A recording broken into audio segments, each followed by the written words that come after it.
الحمد لله رب العالمين، الحمد لله رب العالمين، الحمد لله رب العالمين،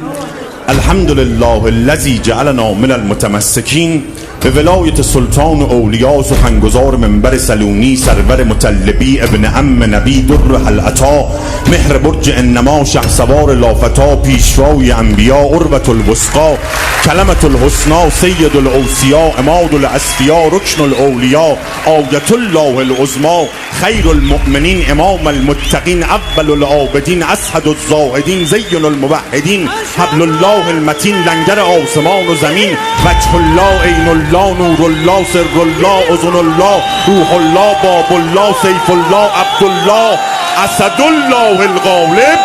آقا جانم علی ابن ابی طالب. اشهد